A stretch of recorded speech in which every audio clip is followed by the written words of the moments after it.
नमस्कार, मेरा नाम निखिल ओखदे है और मैं सॉफ्टवेयर इंजीनियर हूँ। आज हम जिस चीज़ के लिए यहाँ पे जमा हुए हैं उसका टॉपिक यूनिवर्सल ब्रदरहुड है। पर मुझे कहीं ना कहीं ऐसा लगा कि हम इंसानों तक सीमित रह गए। मेरा ऐसा कहना है कि हम इंसानों में कुछ इंसान ऐसे भी हैं जिनकी कुछ फीलिंग्स या जिनको जानवरों के बारे में भी थोड़ी फीलिंग्स हैं, और अगर आप उन्हें हर्ट करते हैं तो ये उस इंसान के रिलीजन के प्रति जाना है। तो मेरा ये मानना है कि भगवान कुछ नहीं है, सिर्फ एक यूनिवर्सल ब्रदरहुड का माध्यम है ताकि एक भगवान को हम पूजें या इबादत करें और इसके थ्रू हम यूनाइट हो जाएं। तो मेरा सवाल ये है कि हम हमेशा भगवान को इस तरह तोलते हैं कि उसे इंसान की तरह फीलिंग्स हैं, वो हमें सज़ा देता है, हमें रिवॉर्ड करता है, पर हमारे अलावा इस यूनिवर्स में, मैं उस वर्ड पे स्ट्रेस करूँगा, यूनिवर्स में जानवर भी हैं जिनका काम इस भगवान के बिना चल रहा है, जिनमें कोई फीलिंग्स नहीं है, ना वो कुरान पढ़ते हैं ना बाइबल पढ़ते हैं। वो भी जीवित हैं, हम भी जीवित हैं। हमें एक गुमान हो गया है कि हम थोड़े स्मार्ट हैं, पर वो भी इस सृष्टि का हिस्सा हैं। तो इस यूनिवर्सल ब्रदरहुड में उनके प्रति हमारी भावनाएं के बारे में कुछ जिक्र, और मैं जानना चाहूँगा कि क्या पैंथीज़म इसका एक सॉल्यूशन नहीं है, क्योंकि इसमें हम किसी एक इंडिविजुअल को वर्शिप नहीं करते। जैसा कि जुडाइज़म में कहा गया है कि I am a jealous God, और एक जेलस एक ऐसा इमोशन नहीं है जिसे हम पूज सकें मेरे हिसाब से। पर अगर हम पैंथीज़म को एक सोल्यूशन माने तो ये एक ऐसी चीज़ है जो हमेशा रही है। पेड़ हमेशा रहे हैं, ये यूनिवर्स हमेशा रहा है, और जबकि धारणाएं, डेफिनेशंस भगवान की हमेशा बदलती रही हैं। तो अगर हम गॉड को कांस्टेंट के रूप में देखना चाहते हैं और इसे एक माध्यम बनाना चाहते हैं आपसी भाईचारे का, आलमी भाईचारे का, तो क्या पैंथीज़म इसका एक सॉल्यूशन नहीं है?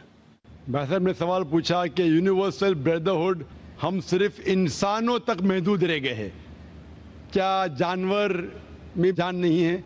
और ये भगवान को हमने खुद बनाया ताकि आलमी भाईचारा रहे, लेकिन क्या पैंथीज़म इसका सल्यूशन नहीं है कि भगवान को हम दूसरे रूप में देखें? भाई साहब का अच्छा सवाल है। सवाल के दो हिस्से हैं। पहला एक हिस्सा है कि यूनिवर्सल ब्रदरहुड सिर्फ महदूद इंसानों तक क्यों, जानवर पेड़ पौधों को क्यों नहीं लिया गया? दूसरा सवाल, क्या पैंथीज़म इसका सल्यूशन नहीं है? पहले सवाल का जवाब कि यूनिवर्सल ब्रदरहुड, आलमी भाईचारा के अंदर हम बाकी जीवित चीज़ों को क्यों नहीं लेते? अगर लेंगे तो जीना ही मुमकिन नहीं है। अगर हम लेंगे बाकी जीवित चीज़ों को, हम आलमी भाईचारे में लेंगे, तो आपको यहाँ खड़े रहना भी मुमकिन नहीं है 5 मिनट तक के। क्यों? मैं बोलूँगा, क्योंकि मैं डॉक्टर हूँ। भाईचारा का एक उसूल है कि दूसरे भाई का कत्ल मत करो। उसूल है कि नहीं? ठीक है। आप सांस ले रहे, अभी सांस ले रहे ना? आप जब सांस लेते लाखों जर्म्स का कत्ल कर रहे हैं आप कैसे भाई? ये लाखों लोग का कत्ल कर रहे जीने के लिए, ये कैसा भाईचारा है? तो इसीलिए भाईचारे का डेफिनेशन जरा हम बराबर तौर से समझ ले, फिर हम डिस्कस करें। क्योंकि अगर आप कहेंगे हर जीवित चीज मेरे भाई है, तो आप भाईचारे के खिलाफ। कोई भाईचारा में ये नहीं है कि दूसरों का कत्ल करो अपने आप को जिंदा रखने के लिए। कभी भी इस्लाम में ये नहीं कहा गया है कि दूसरों को दबाओ अपने आप को ऊंचा करने के लिए। और मैं अल्लाह के रसूल की एक मिसाल दूंगा आपको। अल्लाह के रसूल फरमाते हैं, आप जब देखते हैं एक खजूर का दरख्त, पाम ट्री, वो एक मोमिन की मिसाल है, मुस्लिम की मिसाल है, तो साहबा सोचते इसका क्या मतलब? क्यों एक खजूर का दरख्त, पाम ट्री को मुस्लिम कह रहे? समझ में नहीं उनको। आज हम जानते हैं, उस टाइम अल्लाह के रसूल ने कहा कोई भी पेड़ पौधे जब भी बढ़ते ऊपर, वो क्या करते हैं? आजू बाजू पेड़ को हटाते हैं, फिर ही बढ़ते हैं। नीचे जाते हैं, अपने पौधों को, रूट्स को एक्सपैंड करते हैं। इसीलिए आप देखेंगे म्युनिसिपैलिटी क्रैक्स को तोड़ती है, मजबूत करे। क्यों? वो पेड़ बढ़ता है तो क्रैक हो जाता है, फिर से टाइल लगाते हैं। जितना पौधा बढ़ता है, जितना पेड़ बढ़ता है, उतना आजू बाजू नुकसान करता है। एक वाहिद दरख्त है पाम ट्री, जो जितना ऊंचा जाता है दूसरे को नुकसान नहीं पहुंचे, सीधा जाता है। باقی لوگ یہاں جاتے وہاں جاتے, اس کے گھر میں گھستے اس کے گھر میں گھستے, اوپر جاتے سیدھا, کسی کو تکلیف نہیں دیتے, نیچے بھی جاتے سیدھا, آجو باجو گھومتے نہیں. اگر آپ اپنے آپ کو بڑا بننے کے لیے دوسروں کو دبائیں گے, یہ مسلم نہیں. تو اگر میں مانوں آپ کی بات کو کہ ہر جیوت انسان کو بھائی چارہ کروں, تو مجھے جینے کا حق ہی نہیں, کسی کو جینے کا حق نہیں ہے. لیکن اس کا مطلب یہ نہیں کہ ہم دوسرے جیوت لوگ کو تکلیف پہنچائیں جان بوجھ کے. اسی لیے اسلام میں جب محمد صلی اللہ علیہ وسلم پیغام دیے عرب دیشوں میں, عرب ممالک میں, تو لوگ نے کہا یہ کیسا انسان ہے. جب اللہ کے رسول نے کہا کہ اونٹ کے اوپر زیادہ وزن مت ڈالو, حرام ہے, گھوڑے کو زیادہ تکلیف مت دو, تو لوگ کہنے لگے یہ تو ابھی انسانوں کی حقوق کی بات کر رہا تھا, ابھی جانوروں کی حقوق کی بات کر رہا ہے. اللہ کے رسول فرماتے جب ایک شخص آگ اگاتا, مجھے آگ کو بجھاؤ, کیوں؟ ادھر چیٹیاں مر رہے ہیں. اس کا مطلب جان بوجھ کے کوئی بھی جیوت چیز کو مارنا حرام ہے, صرف انجانے میں اجازت ہے یا جس کی اجازت خدا نے آپ کو دی ہے, جس کی اجازت دی ہے خدا نے. مثال کے طور پہ منوسمرتی میں چیپٹر نمبر 5 شلوکا نمبر 31 میں لکھا ہے کہ خدا نے کچھ جانوروں کو بنائے کھانے کے لیے اور کس کو خوراک بننے کے لیے. Some to be eaten, some to eat. اگر وہ کھانے والا جانور دوسرے جانور کو کھاتا ہے جس کو خوراک کے لیے بنایا ہے, تو کوئی گناہ نہیں ہے. منوسمرتی چیپٹر نمبر 5 شلوک نمبر 30 میں اگر آپ اس جانور کا قتل کرتے جو کھانے کے لیے بنایا گیا تو آپ گناہ نہیں کر رہے. منوسمرتی چیپٹر نمبر 5 شلوکا نمبر 39 میں سیکریفائسل اینیمل, جو اینیمل قربانی کے لیے بنائے گئے اس کی قربانی دینا گناہ نہیں ہے. میں کیوں ہندو دھرم سے کہہ رہا ہوں, مسلم سے بھی کہہ سکتا ہوں, بہت سے حوالے. اس کا مطلب ہمیں کسی کو تکلیف نہیں دینا چاہیے. لیکن اگر انجانے میں چلتے چلتے چیٹی مر گئی تو آپ باہر چلے نہیں سکیں گے, آپ سانس لیں گے جرم. تو اللہ تعالیٰ نے جرم کو پیدا کیا ہے مرنے کے لیے عام طور پہ, تو آپ گنہگار نہیں. معلوم کچھ جین لوگ ماسک پہنتے تو بھی مرتے, پانی کو ابالتے, ابالنے سے مار رہے, ابالنے پانی پی کے فائدہ کیا؟ اندر مارنے کے بدلے باہر مار رہے, کیا فائدہ؟ یہ ممکن ہی نہیں ہے. لیکن جان بوجھ کے کوئی جانور کو, اور ایک مثال دوں گا, ہمارے خطیب جمعہ نماز پڑھائے تھے کل ڈاکٹر عثمان, ان نے اپنے خطبے میں مثال دی تھی. کیا ایک عورت تھی جو بہت بے حیا تھی, کیا کہیں گے, جو عام طور پہ لوگوں کی زینت تھی. میں لفظ اردو ذرا میری کمزور ہے, میں کسی کو ٹھیس نہیں پہنچانا چاہتا. انگلش میں کہیں گے ناٹ وتھ گڈ کیریکٹر, بازاری عورت. ذرا میں ایسے لفظ نہیں استعمال کرنا چاہتا کسی کو چوٹ پہنچے. تو بازاری عورت تھی جو بہت گناہ کرتی تھی, لیکن ایک وقت ایک کتے کو پانی پلایا تو اللہ کے رسول فرماتے صرف وہ ایک اچھے عمل کے وجہ سے خدا نے اسے جنت میں ڈالا. بازاری عورت غلط کام کرتی ہے, زنا کرتی ہے, ایک عمل کیا کی, ایک کتے کو پانی دی, انسان کو نہیں کتے کو, اور اللہ اسے جنت میں ڈالتا ہے. دوسری طرف ایک اچھی عورت, نیک عورت, لیکن ایک بلی کو بند کرتی ہے, چین کر کے رکھتی ہے, اس کی آزادی کو قید کرتی ہے, اللہ تعالیٰ اس کو جہنم میں ڈالتا ہے, نرک میں ڈالتا ہے. اسے کہتے جانوروں کے حقوق. مطلب جانوروں کے بھی حقوق اسلام میں ہیں. اللہ کے رسول فرماتے کہ چڑیا کی جان بھی مت لو بنا وجہ. چڑیا, اسپیرو, آپ پڑھیں گے قرآن میں اور حدیث میں کئی اس کے پر لیکچر. تو اس لیے ہم مانتے ہیں کہ جیوت چیز کا ہمیں احترام کرنا چاہیے, اس کے رول ریگولیشن ہے. بولیں گے سب جیوت چیز میرے بھائی ہے, نہیں بھائی, سب بھائی نہیں ہیں. ابھی کچھ لوگ اتنا کرتے, کتے کے پیچھے ہر مہینے لاکھ روپیہ خرچہ کرتے. ارے غریب لوگ مر رہے, لاکھ روپے سے 10 گھر ہر مہینے لاکھ روپیہ اپنے پوڈل کے اوپر ڈالتے ہیں. لاکھ روپے سے کم از کم 10 گھر تو چلیں گے نا مہینے, 20 گھر چلیں گے بمبئی میں, ہاں کہ نہیں؟ وہ 20 گھر کو سنبھالو نا, ایک پوڈل کو سنبھال رہے. یہ کدھر کا اسلام ہے؟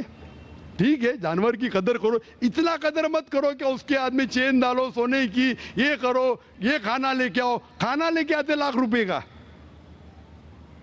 आप समझ रहे ना? तो इतना मत इसराफ करो। इस्लाम के अंदर सिखाया गया है कि भाईचारा, जो मैंने जिक्र किया, बट जानवरों को भी देखो और उसके साथ अच्छा बर्ताव करो, बिना वजह किसी जानवर का कत्ल मत करो। ये आपका सवाल था। आपका दूसरा सवाल इसके अंदर जवाब हो गया। आप कहते हैं कि पैंथियज्म, सबको खुदा मानना इसका जवाब है। उसका जवाब में कहा था, हमारे भाई जो अवतार सिंह थे ना, उसने कहा था पैंथियज्म, सब कुछ खुदा है, सब कुछ खुदा है। इससे क्या होता है कि सब कुछ खुदा है, मतलब अगर आप सबको खुदा मानते, चोर को भी खुदा मानते, डाकू को भी खुदा मानते, खुदा का मतलब उसका कहना मानना, बराबर कि नहीं? उसकी इज्जत करना, उसकी इबादत करना, वो जो कहता है उसकी बात मानना। तो आप अगर वो चोर को खुदा बोलेंगे, वो बोलेगा चोरी को, तो आप चोरी करना शुरू करेंगे। वो बलात्कार करने वाला कहेंगे आपसे, आप उसको खुदा बोलेंगे, चल मैं बलात्कार कर, आप करेंगे? करेंगे? तो इसी तरह ये इलॉजिकल है। खुदा एक है और सिर्फ उसकी इबादत करना चाहिए। और ये जो फिलॉसफी है, ये फिलॉसफी जो आप बोल रहे, किधर से आई? इसे कहते हैं एंथ्रोपोमॉर्फिज्म। क्या कहते हैं? एंथ्रोपोमॉर्फिज्म, मतलब गॉड ने हर चीज की शक्ल हासिल की। और इसके अंदर एक फिलॉसफी है कि खुदा इतना पाक, इतना नेक, वो जानता नहीं कि किस तरीके से इंसान को तकलीफ होती है। और ये एंथ्रोपोमॉर्फिज्म जो फिलॉसफी है, खुदा अलग अलग चीज में शामिल होते हैं। और कई मजहब, इस्लाम के अलावा कोई मजहब कहता है कि खुदा एक बार इंसान का रूप हासिल किया, कुछ मजहब कहते हैं अनेक बार। और उनकी लॉजिक है कि खुदा इतना पाक, इतना नेक, इतना महान, उसे पता नहीं इंसान की तकलीफ क्या है, इंसान को किस चीज का बुरा लगता है। इतना नेक, इतने पाक, इंसान को दर्द कैसा होता है, इंसान को तकलीफ कैसा होती है। तो ये खुदा जो नेक और पाक है, जानने के लिए इंसान के उसूल क्या होना चाहिए, वो इंसान का रूप धारण करते हैं। ये फिलॉसफी है एंथ्रोपोमॉर्फिज्म की। ऊपर से लगता है बहुत लॉजिकल है, खुदा इतना नेक, इतना पाक, इतना दयालु, वो जानता नहीं बेचारे इंसानों की क्या तकलीफ है, क्या मजबूरी है, क्या मुश्किलात है। तो इंसान का रूप धारण किया लिखने के लिए, क्या इंसान के लिए अच्छा है बुरा है। ऊपर से देखे तो बहुत अच्छा लगता है, लेकिन तहकीक करेंगे मंतिक से तो एकदम ही गलत। मिसाल के तौर पे, अगर मैंने एक डीवीडी प्लेयर बनाया, डीवीडी प्लेयर, क्या मुझे जरूरी है कि मैं डीवीडी प्लेयर बनूं ये जानने के लिए डीवीडी प्लेयर के लिए क्या अच्छा है क्या बुरा है? जरूरी है? नहीं। मैं एक इंस्ट्रक्शन मैन्युअल लिखूंगा कि डीवीडी प्लेयर को प्ले करने के लिए डीवीडी डालो, प्ले का बटन दबाओ, स्किप करने का स्किप का बटन दबाओ, स्टॉप करने का स्टॉप का बटन दबाओ। पानी में मत डालो, खराब हो जाएगा, ऊपर से मत फेंको, खराब हो जाएगा। मुझे डीवीडी प्लेयर बनने की जरूरत नहीं। इसी तरीके से खुदा हमारा खालिक है, हमारा बनाने वाला है, हमारा पैदा करने वाला है, उसको इंसान बनने की जरूरत ही नहीं। वो क्या करता है? इंस्ट्रक्शन मैन्युअल लिखता है, इंसान के लिए क्या अच्छा है क्या बुरा है, क्या खाना चाहिए क्या नहीं खाना चाहिए, कैसा इबादत करना चाहिए। और इस खुदा का आखिरी इंस्ट्रक्शन मैन्युअल है कुरान। इस ईश्वर, इस भगवान, इस अल्लाह, इस खुदा का आखिरी इंस्ट्रक्शन मैन्युअल है कुरान। इस कुरान मजीद में लिखा है आपके लिए क्या अच्छा है क्या बुरा है, किस तरीके से जानवर से अच्छा बर्ताव करना चाहिए, किस तरीके से भाईचारा बढ़ना चाहिए, किस तरीके से गरीबों की मदद करना चाहिए, सब लिखा है इसमें। खुदा को खुद इंसान बनने की जरूरत नहीं, क्योंकि वो हमारा खालिक है, हमारा मालिक है। तो इसीलिए ये पैंथियज्म फिलॉसफी इज टोटली रॉन्ग। और वेद में किधर नहीं लिखा है, आप जाएंगे दूसरी किताबों में लिखा है, आप अगर देखेंगे मेरी कैसेट हिंदुइज्म एंड इस्लाम पे, लेकिन वो किताबें वेद से ऊंची नहीं है। वेद में सिर्फ लिखा है तौहीद के बारे में, एक खुदा के बारे में, एक कमसत विप्रा बहुधा वेदांते, खुदा एक है, उसको नाम अलहदा दे सकते हैं आप, लेकिन खुदा एक है, उसकी सिफत आप बयान कर सकते हैं। और वो एक खुदा है, न तस्य प्रतिमास्ती, उसका कोई अक्स नहीं है, ना कोई पिक्चर है, ना कोई पेंटिंग है, ना कोई मूर्ति है, ना कोई स्टैच्यू है। Hope that answers the question. अगला सवाल बहनों के सेक्शन से है, माइक नंबर 3 से। My name is Neelam I am a teacher by profession. I want to ask that I have read some books in which I get references of Bukhari, Tirmidhi, Ahmad, and Muslim, and so on. I just want to know, are these references authentic? And if not, then which other books should be referred for more information about particular surahs? Thank you. बहन ने सवाल किया है कि उनने किताब पढ़ी, उसके अंदर बुखारी का हवाला दिया गया, मुस्लिम का, अहमद का, तिरमिज़ी का। वो ये जानना चाहती है कि ये किताबें ऑथेंटिक है या नहीं, कि वो सही है क्या नहीं। आपने कौन सी किताब पढ़ी मुझे पता नहीं, तो वो किताब के बारे में नहीं कह सकता हूँ, लेकिन अगर आपका सवाल है कि बुखारी, मुस्लिम, अहमद, तिरमिज़ी सही है क्या नहीं, हम कुरान में मानते हैं और मोहम्मद सल्लल्लाहु अलैहि वसल्लम की सही हदीस में मानते हैं। हदीस क्योंकि 1400 साल पहले हमारे पैगम्बर मोहम्मद सल्लल्लाहु अलैहि वसल्लम ने फरमाई थी। हदीस 3 किस्म के होते हैं, सही, ज़ईफ़ और मौजू। सही मतलब पुख्ता, ऑथेंटिक। ज़ईफ़ मतलब वीक, मतलब कमज़ोर। मौजू मतलब गढ़ी हुई, कंकॉक्टेड। जहाँ तक कि सही मुस्लिम और बुखारी का सवाल है, ये दोनों किताबें, सही मुस्लिम और बुखारी, उनमें से 100% जितने भी हदीसें हैं अल्हम्दुलिल्लाह सही है, दे ऑथेंटिक। बाकी जो किताबें हैं सियासत्ता या कुतुब सित्ता के, तिरमिज़ी, सुनन अबू दाऊद, इब्न माजा और सुनन निसाई, ये 4 जो किताबें हैं कुतुब सित्ता के, इनमें से अक्सर हदीस सही है, लेकिन चंद हदीस इसमें ज़ईफ़ है। इनके बारे में एक बहुत बड़े आलिम शेख नासिरुद्दीन अलबानी रहमुल्लाह, उनने इन पे तहकीक की और 2 अलग जिल्द बनाए, सही अबू दाऊद, ज़ईफ़ अबू दाऊद, सही तिरमिज़ी, ज़ईफ़ तिरमिज़ी, सही सुनन निसाई, ज़ईफ़ सुनन निसाई।